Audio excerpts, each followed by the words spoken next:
Olá, muito prazer, eu me chamo Ludmila, seja muito bem-vindo a mais um dia do nosso plano de leitura da Bíblia. Hoje nós estamos no dia 306 e faremos a leitura dos capítulos 19, 20 e 21 do livro de Lucas. Então vamos lá, capítulo 19. Zaqueu, o publicano. Jesus entrou em Jericó e atravessava a cidade. Havia ali um homem rico chamado Zaqueu, chefe dos publicanos. Ele queria ver quem era Jesus, mas sendo de pequena estatura não o conseguia, por causa da multidão. Assim, correu adiante e subiu numa figueira brava para vê-lo, pois Jesus ia passar por ali. Quando Jesus chegou àquele lugar, olhou para cima e lhe disse: Zaqueu, desça depressa, quero ficar em sua casa hoje. Então ele desceu rapidamente e o recebeu com alegria. Todo o povo viu isso e começou a se queixar. Ele se hospedou na casa de um pecador. Mas Zaqueu levantou-se e disse ao Senhor: Olha, Senhor, estou dando a metade dos meus bens aos pobres, e se de alguém extorquir alguma coisa, devolverei 4 vezes mais. Jesus lhe disse: Hoje houve salvação nesta casa, porque este homem também é filho de Abraão, pois o Filho do Homem veio buscar e salvar o que estava perdido. A parábola das 10 minas. Estando eles a ouvi-lo, Jesus passou a contar-lhes uma parábola, porque estava perto de Jerusalém e o povo pensava que o reino de Deus ia se manifestar de imediato. Ele disse: Um homem de nobre nascimento foi para uma terra distante para ser coroado rei e depois voltar. Então chamou 10 dos seus servos e lhe deu 10 minas. Disse ele: Façam esse dinheiro render até a minha volta. Mas os seus súditos o odiavam e por isso enviaram uma delegação para lhe dizer: Não queremos que este homem seja nosso rei. Contudo, ele foi feito rei e voltou. Então mandou chamar os servos a quem deram o dinheiro, a fim de saber quanto tinham lucrado. O primeiro veio e disse: Senhor, a tua mina rendeu outras 10. Muito bem, meu bom servo, respondeu o seu senhor. Por ter sido confiável no pouco, governe sobre 10 cidades. O segundo veio e disse: Senhor, a tua mina rendeu 5 vezes mais. O seu senhor respondeu: Também você encarregue-se de 5 cidades. Então veio outro servo e disse: Aqui está a tua mina, eu a conservei guardada num pedaço de pano. Tive medo, porque és um homem severo. Tiras o que não puseste e colhes o que não semeaste. O seu senhor respondeu: Eu o julgarei pelas suas próprias palavras, servo mau.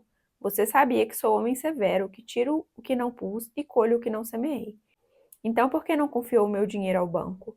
Assim, quando eu voltasse, o receberia com os juros. E disse aos que estavam ali: Tomem dele a sua mina e deem-a ao que tem 10. Senhor, disseram, ele já tem 10. Ele respondeu: Eu digo a vocês que quem tem, mais será dado, mas a quem não tem, até o que tiver lhe será tirado.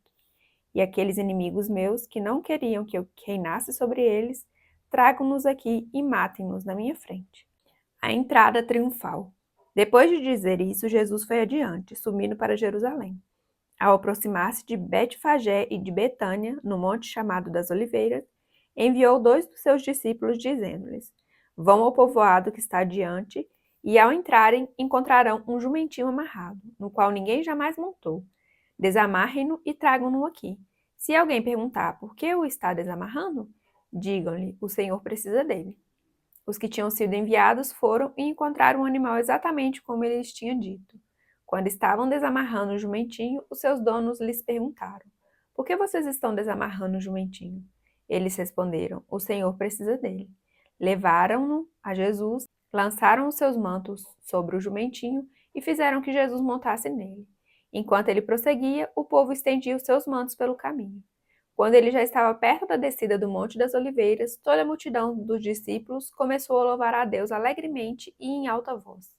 Por todos os milagres que tinham visto, exclamavam: Bendito é o Rei que vem em nome do Senhor. Paz no céu e glória nas alturas. Alguns dos fariseus que estavam no meio da multidão disseram a Jesus: Mestre, repreende os teus discípulos. Eu digo a vocês, respondeu ele, se eles se calarem, as pedras clamarão. Lamento sobre Jerusalém. Quando se aproximou e viu a cidade, Jesus chorou sobre ela e disse: Se você compreendesse neste dia, sim, você também, o que traz a paz. Mas agora isso está oculto aos seus olhos. Virão dias em que os seus inimigos construirão trincheiras contra você, a rodearão e a cercarão de todos os lados. Também a lançarão por terra, você e os seus filhos. Não deixarão pedra sobre pedra, porque você não reconheceu a oportunidade que Deus concedeu. Jesus purifica o templo. Então ele entrou no templo e começou a expulsar os que estavam vendendo. Disse-lhes: Está escrito: A minha casa será casa de oração, mas vocês fizeram dela um covil de ladrões. Todos os dias ele ensinava no templo, mas os chefes dos sacerdotes, os mestres da lei e os líderes do povo procuravam matá-lo. Todavia, não conseguiam encontrar uma forma de fazê-lo, porque todo o povo estava fascinado pelas suas palavras. Capítulo 20. A autoridade de Jesus é questionada. Certo dia, quando Jesus estava ensinando o povo no templo e pregando as boas novas, chegaram-se a ele os chefes dos sacerdotes, os mestres da lei e os líderes religiosos, e lhe perguntaram: Com que autoridade está fazendo essas coisas? Quem te deu essa autoridade? Ele respondeu: Eu também farei uma pergunta, digam-me. O batismo de João era do céu ou dos homens? Eles discutiam entre si, dizendo: Se dissermos do céu, ele perguntará: Então por que vocês não creram nele? Mas se dissermos dos homens, todo o povo nos apedrejará, porque convencidos estão de que João era um profeta. Por isso responderam: Não sabemos de onde era. Disse então Jesus: Tampouco direi com que autoridade estou fazendo estas coisas. A parábola dos lavradores. Então Jesus passou a contar ao povo essa parábola. Certo homem plantou uma vinha, arrendou-a a alguns lavradores e ausentou-se por longo tempo. Na época da colheita, ele enviou um servo aos lavradores, para que lhe entregassem parte do fruto da vinha.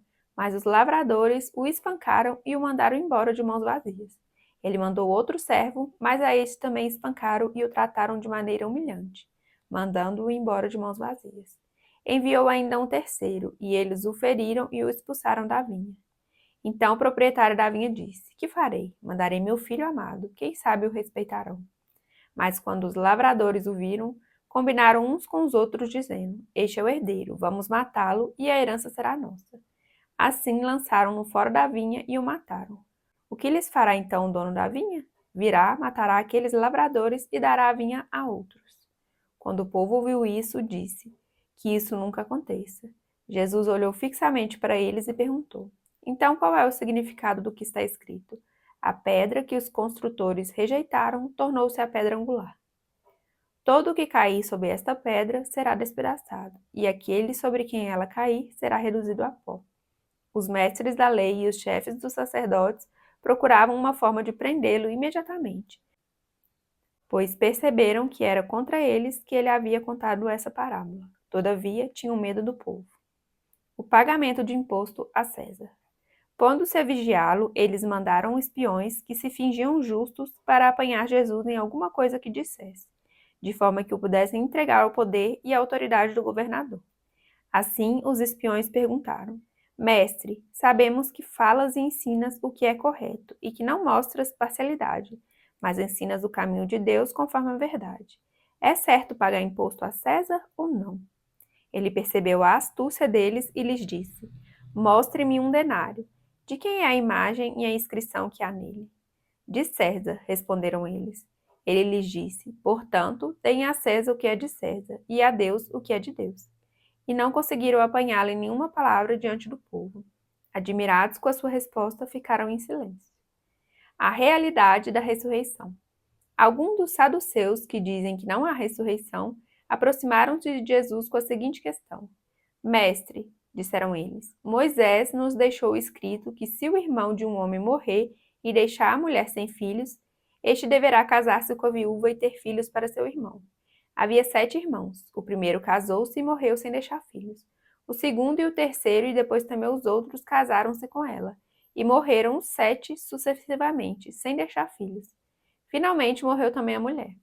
Na ressurreição, de quem ela será esposa, visto que os 7 foram casados com ela? Jesus respondeu: Os filhos desta era casam-se e são dados em casamento, mas os que forem considerados dignos de tomar parte na era que há de vir e na ressurreição dos mortos não se casarão, nem serão dados em casamento. E não podem mais morrer, pois são como os anjos. São filhos de Deus, visto que são filhos da ressurreição. E que os mortos ressuscitam. Já Moisés mostrou no relato da sarça, quando o Senhor ele chama Deus de Abraão, Deus de Isaque e Deus de Jacó. Ele não é Deus de mortos, mas Deus de vivos, pois para ele todos vivem. Alguns dos mestres da lei disseram: Respondeste bem, mestre. E ninguém mais ousava fazer-lhe perguntas. O Cristo é Senhor de Davi. Então Jesus lhes perguntou: Como dizem que o Cristo é filho de Davi? O próprio Davi afirma no livro de Salmos: O Senhor disse ao meu Senhor: Senta-te à minha direita até que eu ponha os teus inimigos como estrada para os teus pés. Portanto, Davi o chama Senhor. Então, como é que ele pode ser seu filho? Estando todo o povo a ouvi-lo, Jesus disse aos seus discípulos: Cuidado com os mestres da lei. Eles fazem questão de andar com roupas especiais e gostam muito de receber saudações nas praças e de ocupar os lugares mais importantes nas sinagogas e os lugares de honra nos banquetes. Eles devoram as casas das viúvas e, para disfarçar, fazem longas orações. Esses homens serão punidos com maior rigor. Capítulo 21. A oferta da viúva. Jesus olhou e viu os ricos colocando suas contribuições nas caixas de ofertas. Viu também uma viúva pobre colocar 2 pequeninas moedas de cobre. E disse: Afirmo que essa viúva pobre colocou mais do que todos os outros. Todos esses deram do que lhes sobrava, mas ela, da sua pobreza, deu tudo o que possuía para viver. O sinal do fim dos tempos. Alguns dos seus discípulos estavam comentando como o templo era ordenado com lindas pedras e as dádivas dedicadas a Deus. Mas Jesus disse: Disso que vocês estão vendo, dias virão em que não ficará pedra sobre pedra, serão todas derrubadas. Mestre, perguntaram eles, quando acontecerão essas coisas? E qual será o sinal de que elas estão prestes a acontecer? Ele respondeu: Cuidado para não serem enganados, pois muitos virão em meu nome dizendo: Sou eu, e o tempo está próximo. Não o sigam. Quando ouvirem falar de guerras e rebeliões, não tenham medo. É necessário que primeiro aconteçam essas coisas, mas o fim não virá imediatamente. Então lhes disse: Nação se levantará contra nação e reino contra reino.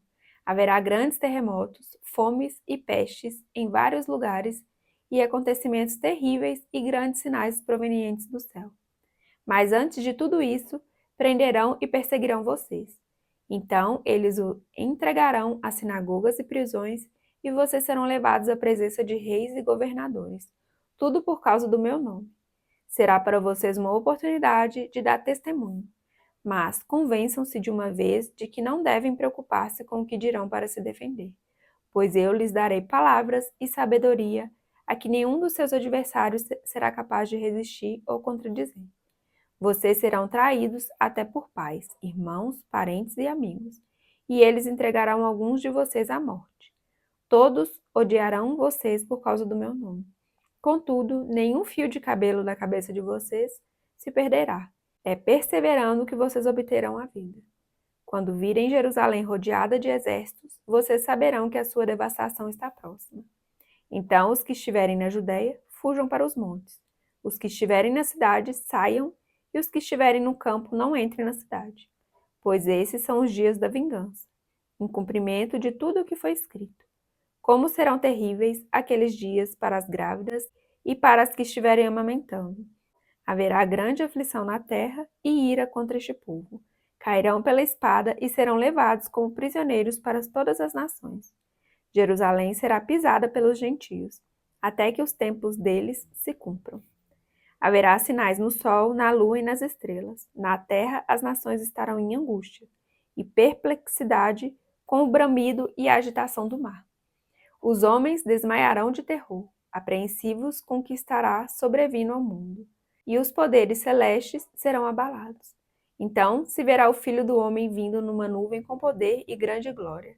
Quando começarem a acontecer estas coisas, levantem-se e ergam a cabeça, porque estará próxima a redenção de vocês. Ele lhes contou esta parábola. Observem a figueira e todas as árvores. Quando elas brotam, vocês mesmos percebem e sabem que o verão está próximo. Assim também, quando virem estas coisas acontecendo, saibam que o reino de Deus está próximo. Eu asseguro a vocês que não passará esta geração até que todas essas coisas aconteçam. Os céus e a terra passarão, mas as minhas palavras jamais passarão. Tenham cuidado para não sobrecarregar o coração de vocês de libertinagem, bebedeira e ansiedade da vida, e aquele dia venha sobre vocês inesperadamente, porque ele virá sobre todos os que vivem na face de toda a terra.